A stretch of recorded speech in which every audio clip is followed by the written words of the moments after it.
Hello and welcome everybody. We're now ready to begin today's webinar, How to Organize Your Head and Workspace When Working Remotely. My name is Bethany Dennis. I'm with the Rutgers Center for HR and Leadership Development, and I'm going to be your host and moderator.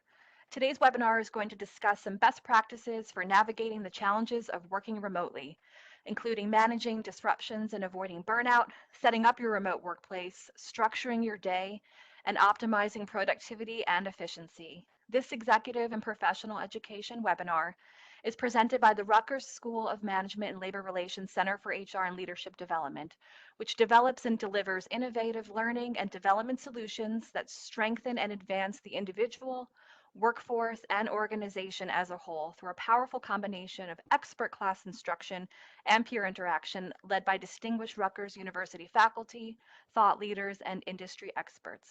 This webinar is being scheduled for 45 minutes with Q&A at the end. So participants are all muted. So if you have any questions, just submit them via the WebEx questions box and we'll answer them at the end. This webinar is being recorded and a link to the presentation will be sent to you via email. Now it's my pleasure to introduce our speakers. Dr. Loubna Erraji, on the right, is a certified executive and performance coach, adjunct faculty, and neuroscientist. She is currently the Managing Director of Executive Education at Rutgers School of Management and Labor Relations. In her current role, she supports corporate clients with the design and development of leadership training programs. And Ann Redler, on the left, is a Senior Program Director for Rutgers Executive and Professional Education. Ann works to identify new clients and designs, develops, and delivers custom solutions in HR, management, leadership, women's leadership, diversity and inclusion, and healthcare. Thank you both for joining today. Loubna, over to you. Thank you.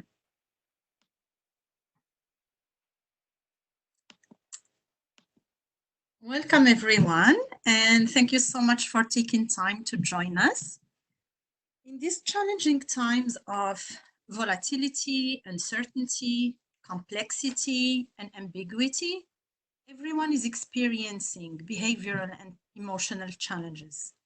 Behavioral challenges that can be induced by the lack of control over the situation. Emotional challenges that might include stress, anxiety, sadness, or fear. We cannot control this pandemic situation, but we can control how to respond to it.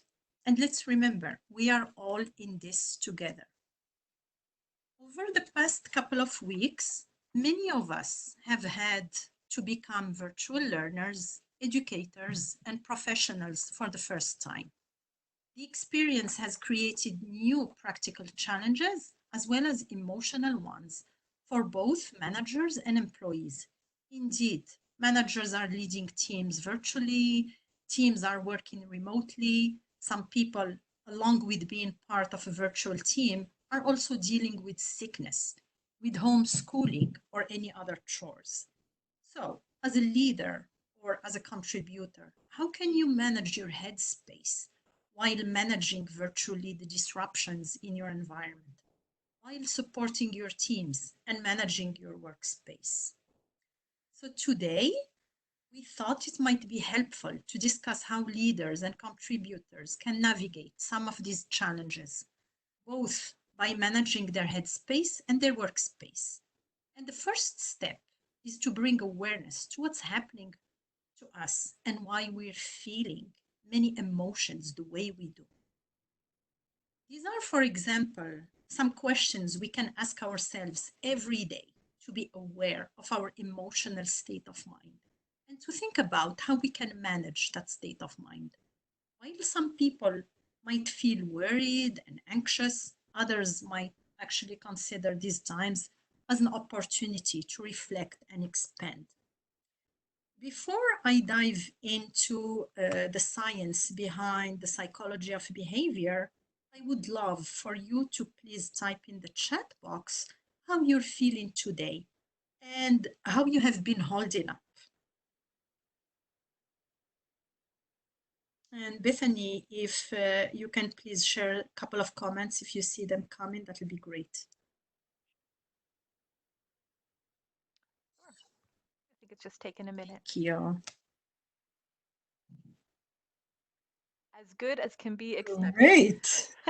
Yes, Chad, that's the attitude. Very good. Thank you. Okay. Anybody feeling anxious or worried? Someone feels great. Oh, here we go. They're all coming in. They were just a little delayed. Using this as an opportunity to improve myself and family, Fantastic. taking it day by day, and once in a while, anxiety creeps in. Uh-huh, uh-huh, uh-huh. Okay, great, great. That's the right attitude to have. Okay. So, what I would like to do, I would like to discuss the psychology behind our behavior. Our brain is wired in a way that we like planning and we prefer certainty. We are intolerant for uncertainty and social anxiety. So, a couple of weeks ago, when the cases of coronavirus were increasing, people started stockpiling food and goods because they were uncertain about the situation. The lack of control over the situation created anxiety and stress. Uncertainty amplified those emotions. And for example, hearing about the unavailability of toilet paper made everyone rush to the supermarket to get some. That's the nerd mentality bias. And it could have been any other good.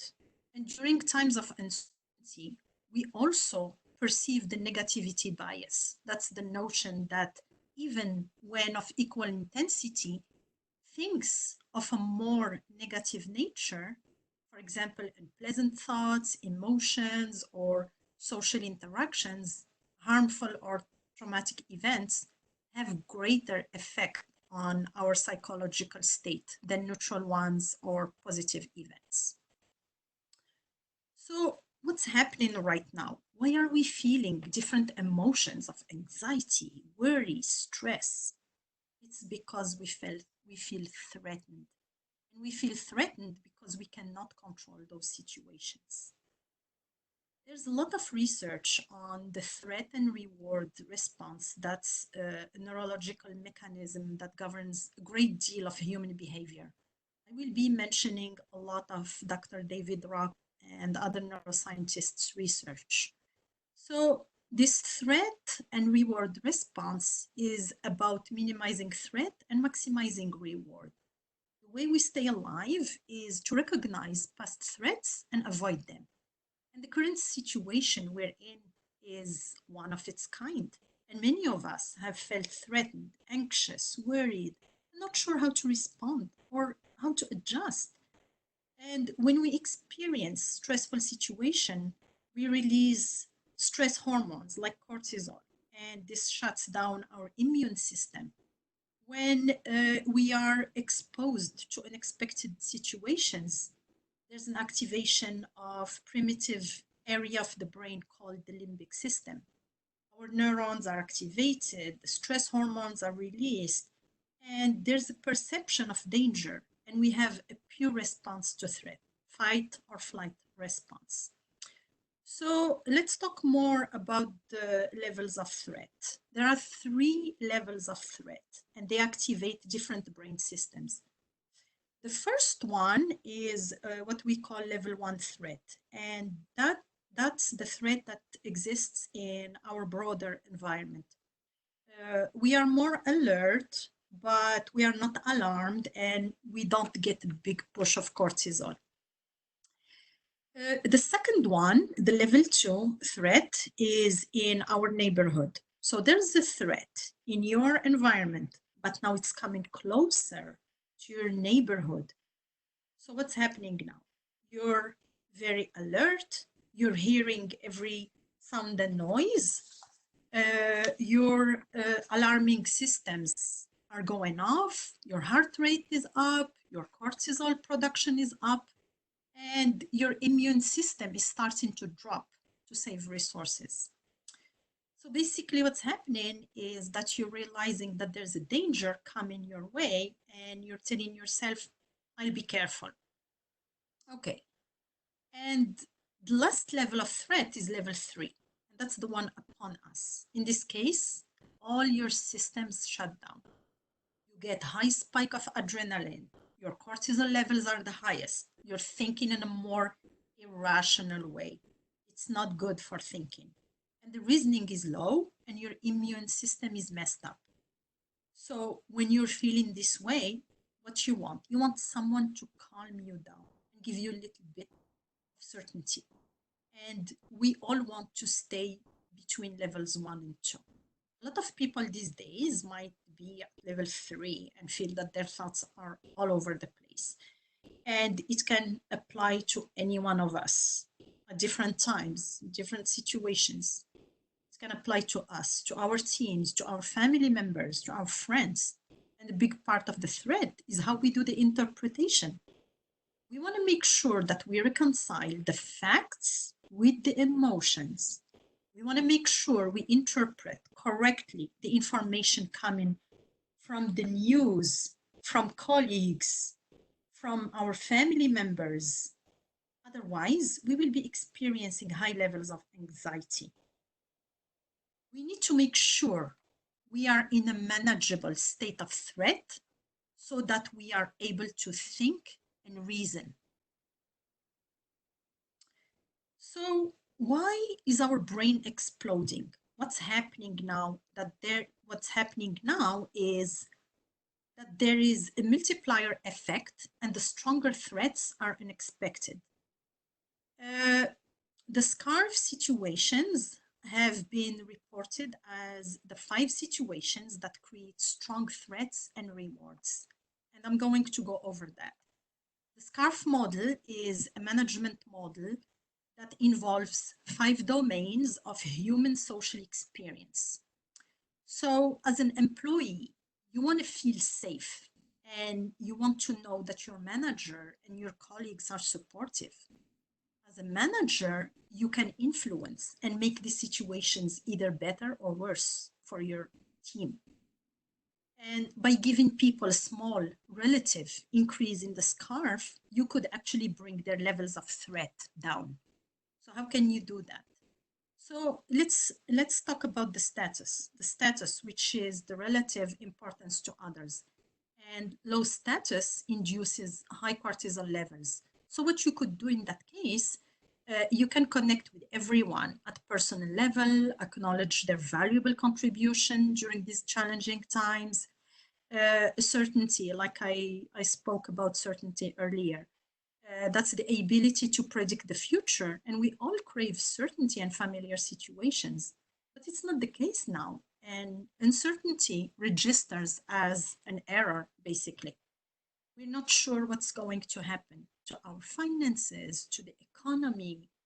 And one thing, for example, that you can do, I mean, as basic as it may sound, you can schedule meetings every day at the same time.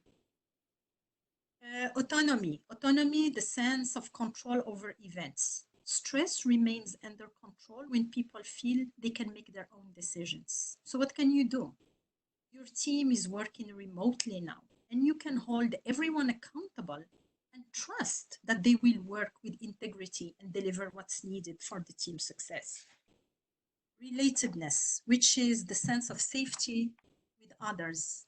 We need to make strong connections. And now we are all social distancing and not sure how we will keep relating to each other. Now we are all craving relatedness. So let's stay connected on a daily basis. And we'll go over this in details, but one thing to think about is to connect to people and see their faces while talking to them. It does help a lot. And the last one is fairness, the perception of fair exchanges. So we all have a cognitive need for fairness, and it's strong. The perception that an event is unfair generates a strong limbic response. And what you can do is make sure that team members are acknowledged and that they feel they're treated fairly.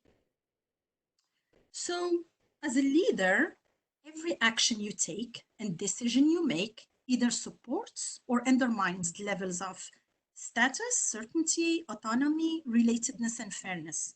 This is why leading is difficult, and especially in those times. So when a leader is self-aware It gives the team a feeling of safety, even in uncertain environments. It makes everything easier for them to focus and perform. And now, more than ever, leaders need to stay sane. So, here are a couple of tips to manage your headspace. Keep the stimulations, of course, mostly the negative ones, to a minimum. Limit the time listening to the news. 20 minutes in the morning, maximum 30 minutes morning and after and evening. That's more than enough. Practice meditation. Practice gratitude, positive affirmations. Even 5 to 10 minutes meditation every day makes a big difference.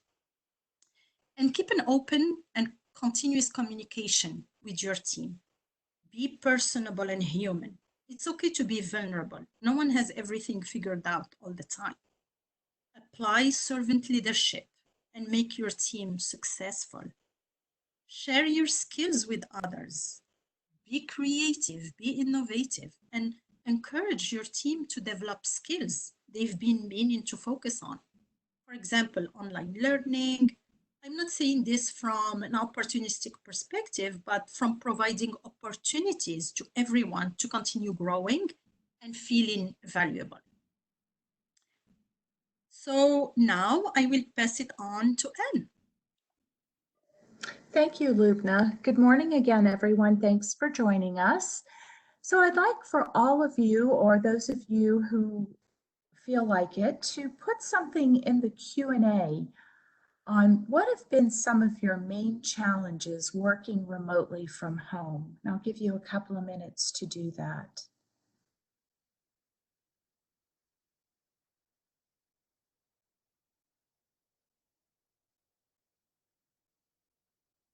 Thank you, Kathleen.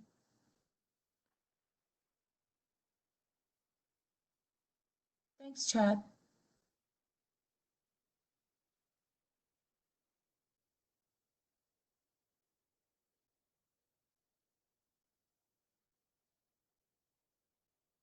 Would anyone else like to add something? Okay, Loubna, may I have the next slide, please?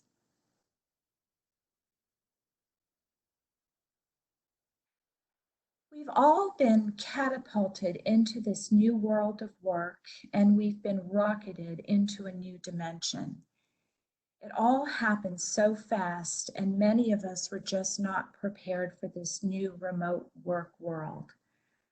We're all creatures of habit, and now is an important time for us to create those productive and healthy habits. Let's take this time in this new world of work to focus on the positive. And research shows it takes between 21 and 66 days to create a new habit. It's not an all or nothing process, so if you miss a day, that's okay. Make sure you've established a routine and get used to it. You might want to start by setting reminders or alarms on your phone. Try to get ready every day by changing out of your sleepwear and getting ready to go to work. Start at the same time every day and end at the same time every day. Make sure you schedule your breaks, your lunch breaks, other breaks that you might take. And when you do that, get up and move around, walk away from your desk. And it's also a good time to schedule after work activities so you have something to look forward to. What's also really important is to have those water cooler bonding, virtual cup of coffee, or happy hour breaks with your colleagues. So many of us have established wonderful friendships at work. We want to make sure we can maintain those friendships. It's important to have a connection, and when you have that one-on-one coffee break, it's a great time for idea exchange and innovation, for having fun. You can use instant messenger, video calls, or FaceTime. So make sure you really keep those work friendships going. And I read an article by Forbes which is called 5 Ways Successful People Start Their Day, and I thought I would share them with you. The first way is they say to tackle your email in the morning. They suggest give back before work starts. In other words, start each day by helping someone else. They also say the best time to drink your coffee is between 9:30 and 11 a.m. They suggest get up and moving during your lunch break. This is a good time to go out, take a walk, maybe walk your dog. And lastly, they say to ask yourself a self-improvement question before bed.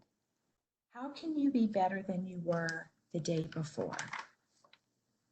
May I have the next slide, please?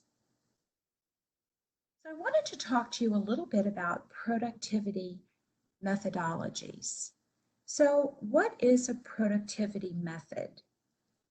It is a productivity system built on the idea of getting things done in predetermined blocks of time. And you can see on the slide, I listed 4 popular productivity methods: the Pomodoro technique, getting things done, Seinfeld's productivity secret, don't break the chain, and the action method. May I have the next slide, please?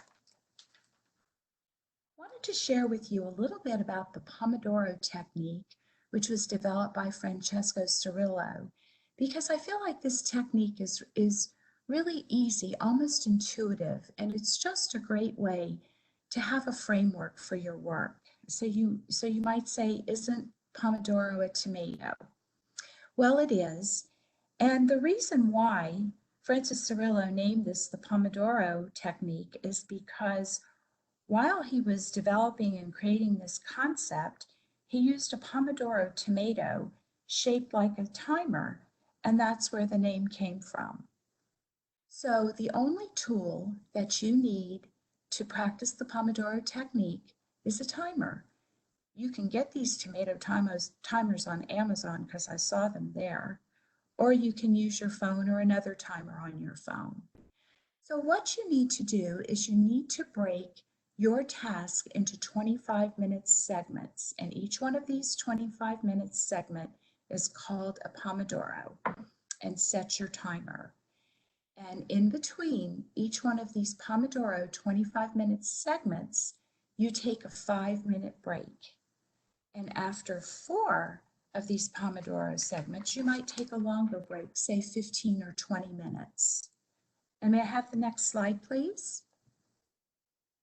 So there are really 5 objectives for organizing your Pomodoro style. So you want to find out how much effort an activity requires and divide it into this 25-minute time frame. Don't let yourself be interrupted during your 25-minute Pomodoro. And then for each Pomodoro, you can structure it into a 3-step process. You can recap, you can work, and then you can review.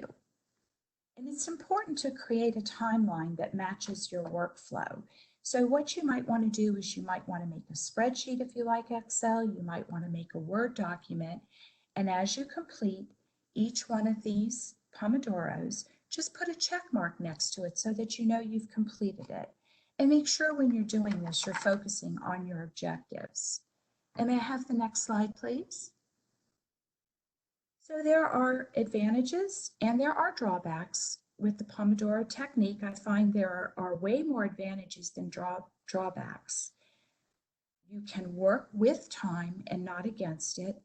It also eliminates burnout because you're giving yourself frequent breaks from the work.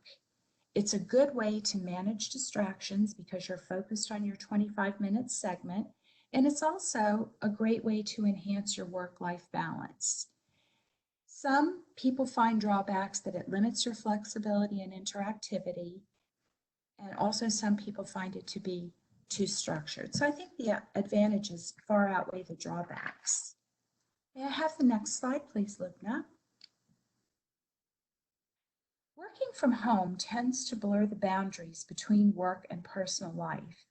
And because of that, it is essential that you create a designated space for working. Many of us do not have the luxury of a dedicated room or home office. You might be working at your dining room or your kitchen table. If you have a smaller living space, you may have to designate a corner of a room. If more than one is working from home, if it's possible, it's a good idea to have separate workspaces. Also, try and keep your workspace organized and tidy. You might want to use something like a box to store your files. And if you're like me, you probably have a couple of empty Amazon boxes hanging around. So what I do, I work from my dining room table at night. I take all my files, I take all of my work things, and I store them in an organized manner in my box, so I now have my personal space back. Another thing that's important to do is to find the best chair you can to support your body while working. Let your team, your clients, and your family know when you're available. If you're working on a project, don't constantly check your email, turn your phone and instant messenger off, and set that Pomodoro alarm for a designated period of time. You might want to start practicing saying no. Don't be overly available and don't operate on a crazy schedule. Now, of course, there are some of you that are essential workers that have to be available a lot, but it's just a good way. Just because you're working from home doesn't mean you have to work 24/7. Let your family members know when you're not available. You may tell them when the door is shut or your headphones are on that you're not available. Also, keep your team updated when your schedule changes. Use calendar invites as reminders. You also might want to consider sharing your calendar with your teammates. That way, everyone can be respectful of each other's time. And be sure to include your lunch breaks and other breaks that you schedule for yourself. I'd like to talk a little bit about technology. We're all being asked to use technology now to stay connected and move our business forward. Some of the challenges of remote work are a mutual lack of trust, stereotypes of what kind of work can be done remotely, employees not used to working from home, and they can lose enthusiasm and experience loneliness. And finally, another challenge is creating a responsive technology. So a good way to overcome the challenge of a mutual lack of trust is to establish a foundation of trust by empowering employees and managers. And when we talk about stereotypes of working from home, there's a lot of work that can be done remotely, but now is that time for us to be creative and address how work can be done from home. And for those employees who may be losing enthusiasm or experiencing loneliness, it's important to set accurate expectations for them and also very important to enable supportive interactions. So we want to talk about creating a responsive technology. And there are ways to do that. And what you want to do is you want to stress test your technology. So you want to make sure that you have business critical application and software can be accessed and used remotely. Familiar yourself with different technology platforms like WebEx, Zoom, Microsoft Teams, GoToMeeting. This is especially important if you're working with clients outside of your organization. And now is the time to call on your IT team when needed, and do so in advance of any scheduled online web conferencing so you can make sure that you're available when the meetings start. Now, some of you, maybe like me, have been experiencing bandwidth issues. If you're experiencing a bandwidth issue, what you may have to do is turn off your video and make sure you close out all other applications. If you're working on a VPN or if you have your email open, if you close all of these things out, your bandwidth will improve somewhat. May I have the next slide, please, Loubna? So I want to talk to you a little bit about web conferencing etiquette. Now, there may be some of you who are very familiar with web conferencing, and you may be familiar and practicing web etiquette, but there are many of us who this is very new for. And I do have to say, based on my experience over the last several weeks, there are people who have web conferencing experience but are not quite practicing the etiquette. So it's a good time to review.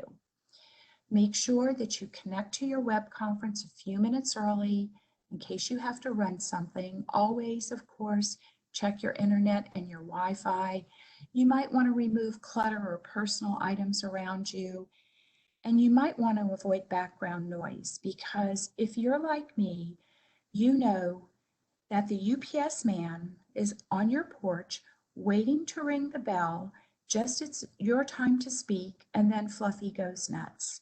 So you might want to put your dog away and distract your children with something when you know you need to be talking on a web conference. Also, consider using a headset to reduce distractions. And may I have the next slide, Loubna?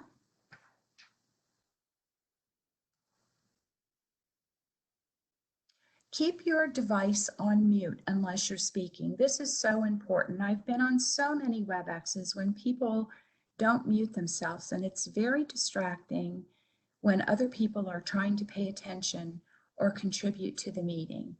Make sure you speak clearly, not too loudly, and allow time for participants to ask their questions and finish speaking before you make your contribution to the conversation.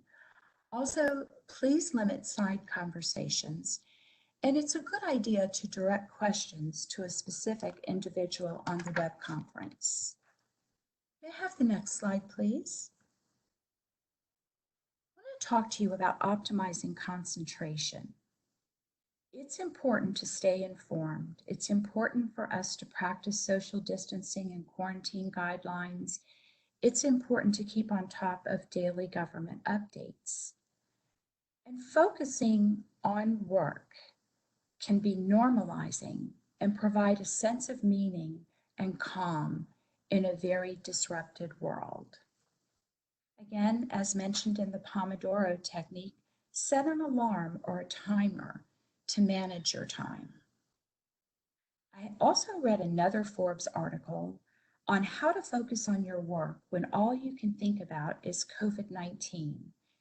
And they had 5 suggestions that I wanted to share with you. Set a boundary for listening to the news and the media for maybe 30 minutes in the morning when you're having your coffee and 30 minutes in the evening after you've finished your work. Again, set that alarm or that timer to manage your time. The second thing in the article was to identify something else to focus on. You might want to pick up an old hobby. Now is a good time to start a new hobby, or maybe read a new book. Focus on what you know. Resist letting yourself spiral out of control with what ifs. Plan for contingencies, but spend time on meaningful activities like work-related tasks and staying connected with family and friends. It's a great time to focus on the benefits of work. Avoid thinking about the difficulties, about how hard this all is to do remotely. Focus on the positive, new ways to do things, your outcomes, and the impact that this new time can have on your career, your colleagues, and your customers. And then finally, focus on other people.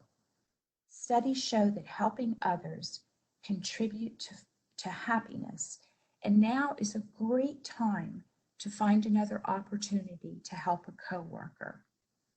You also want to save your household chores for later.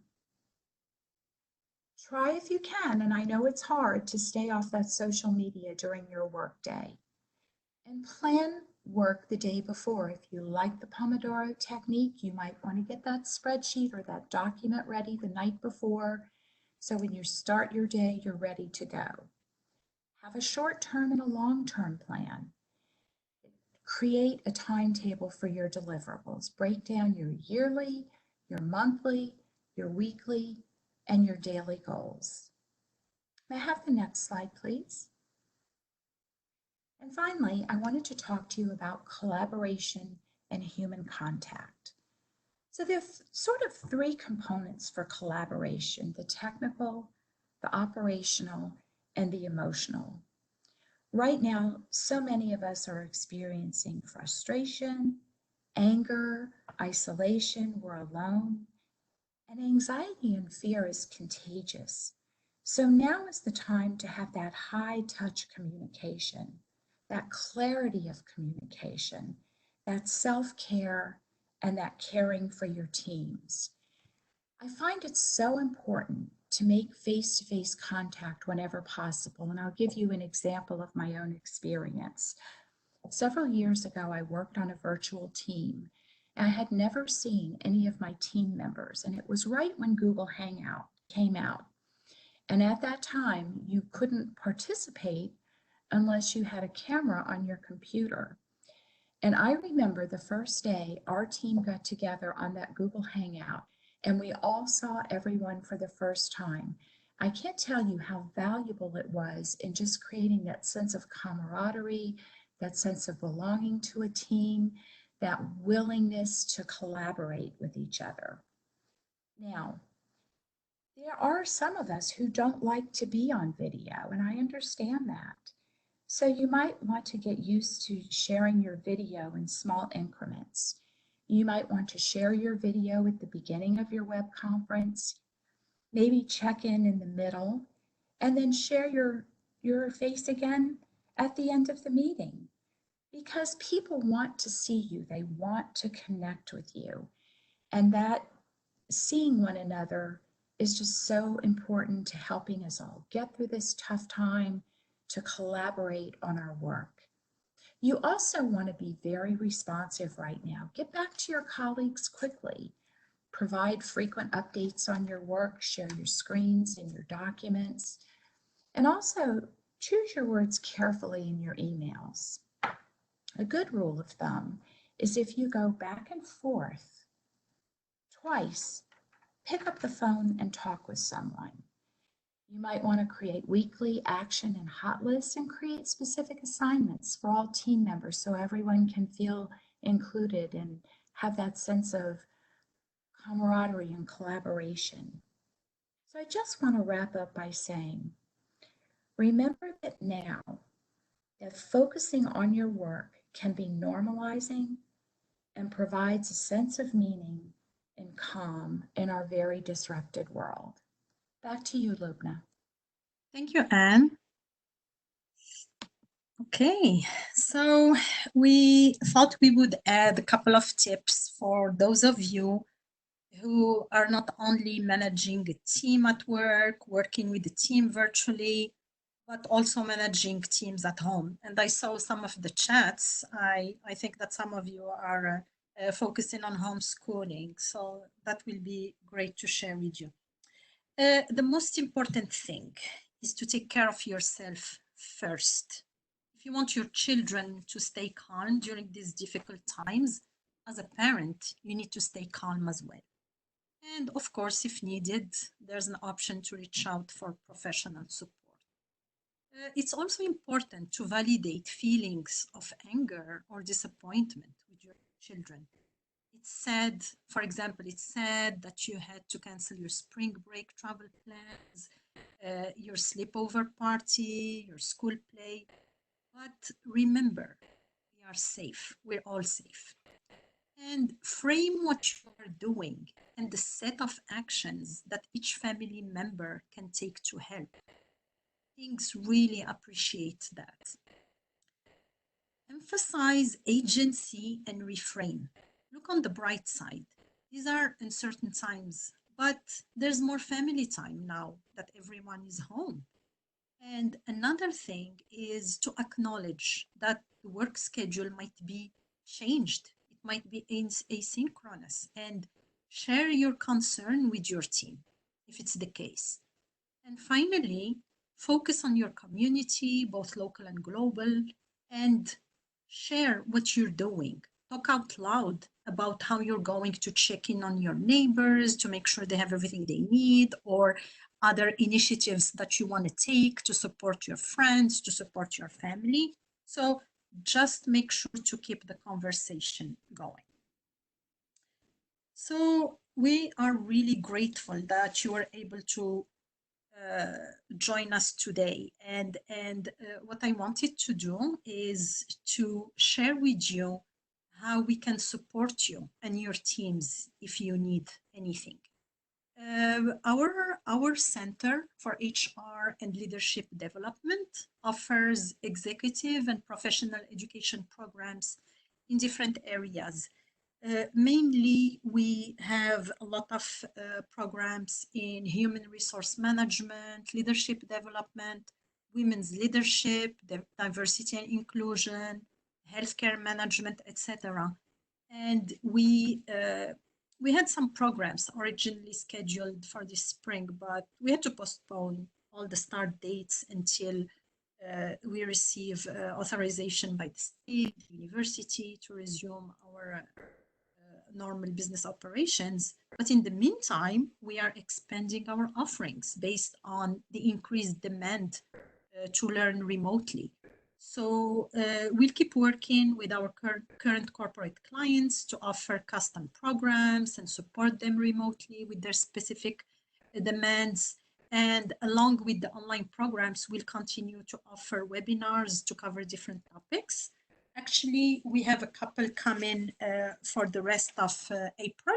Next week, Wednesday, April 15th, we are offering a panel discussion on leading successful virtual teams. And I will be moderating the panel, and I will have distinguished speakers and faculty members joining me.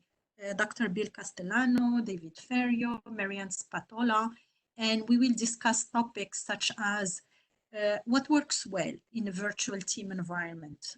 What are the leadership practices and critical components for virtual team success?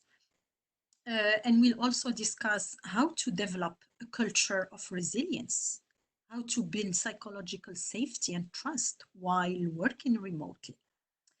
Another webinar scheduled for April 22nd will be offered by Dr. Jessica Method. It's on social toolkit for working during and after the pandemic. And Jessica will be discussing pathways for developing high quality relationships, how to maintain personal resilience and a healthy sense of connection.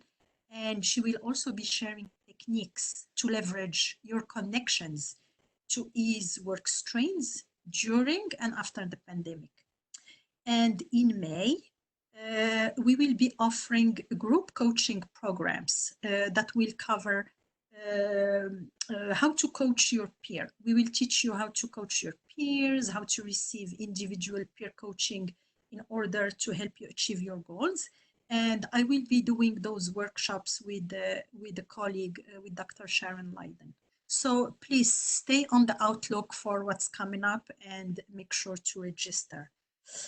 Yes, and again, thank you so much for joining us today. And Bethany, back to you. Thank you very much. Thank you both very much. That was great. So we're going to do a quick question and answer for the webinar. Before we go ahead and you guys can start typing your questions in, any questions you might have in the Q&A box. I'm going to mention some questions that people have been asking us, people have been emailing us about. So go ahead and do that, and then we'll get to those after these. So the first one that was emailed to us was that, what would you recommend focusing on as a contributor to a virtual team in these difficult times? Okay, thank you, Bethany. So like I mentioned before, I mean, an important thing is to make sure to stay connected with your team. You want to speak up whenever you need information or whenever you need direction. It's very, very important to voice your concerns. And for leaders, I would say, and that's my personal opinion, and it's also based on what I've been hearing from other webinars. Productivity is important. And as Pat Lencioni and his team have been sharing these days, it's crucial to keep building trust. Trust is at the basis of team success. Let's start with the trust and then move on to other things that are important to keep cohesive team. Thank you. Um, Another question that we've received was, how do I handle conflict during these circumstances? Uh, yes. So conflict is is the following trait after trust in the pyramid of the 5 dysfunctions of a team. Thanks, Bethany. Yeah, so I mean, in those cases, don't let things build up. Everyone is already under so much pressure, and it's not necessary to add to the stress level. I would say it's very important to have regular team meetings. It's important to create space and time for people to voice their concerns. Have a shared workspace online and take time to celebrate. Make sure, I mean, you're doing all of these things before even the conflict builds up. And remember, things don't have to be perfect all the time. As long as we're taking action and we're moving forward, that's fantastic. Thank you. What's the thing that you would recommend leaders focus on the most right now?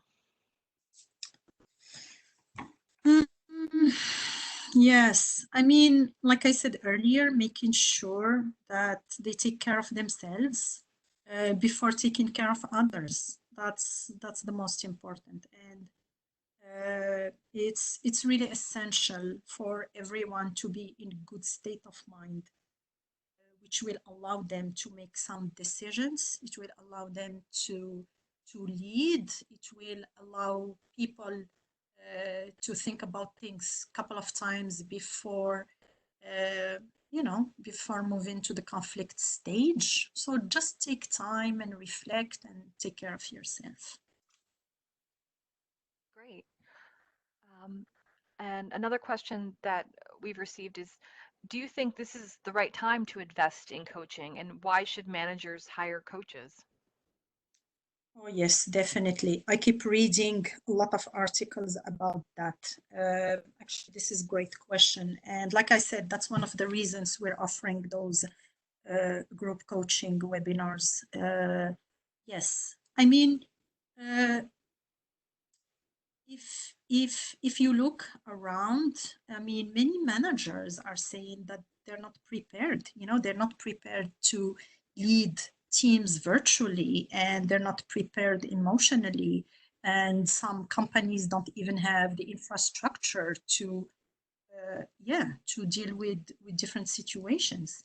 So to go back to the coaching, usually the main reason why coaches are hired is to support high performers and facilitate their transition, I would say. Their role is to support leaders and their teams improve productivity and organizational performance overall. And usually when leaders start working with a coach, they realize that there are many underlying personal and emotional challenges that need to be addressed for the manager to be a better leader. So my short answer is yes, definitely. Everyone should be able to be coached, managers, contributors, and this is the perfect time to catch up on what we usually don't have time to complete. So yeah, I would say invest in coaching, invest in online learning, invest in those hobbies that you wanted to accomplish for a long time. Yeah. Thank you. All right, everybody. This is going to conclude today's webinar. As I mentioned earlier, or maybe if you missed it, a link to the recording of this presentation will be emailed to you shortly, as soon as we can. For more information on Rutgers School of Management and Labor Relations, Executive and Professional Education, you can visit our website, similar.rutgers.edu/content/executive and professional education. Thank you, Anne. Thank you, Loubna, for presenting, and thank you all for joining us and being with us today. As Loubna mentioned, we are going to be hosting those additional webinars and online workshops in the coming weeks. So look out for those emails. They should be coming out to you soon. If you have any questions, if there's content that you want us to maybe develop that you're interested in, just email us and we can work with you on doing that. So again, thank you guys for your time. That's it for today. We'll see you soon. Bye, everyone.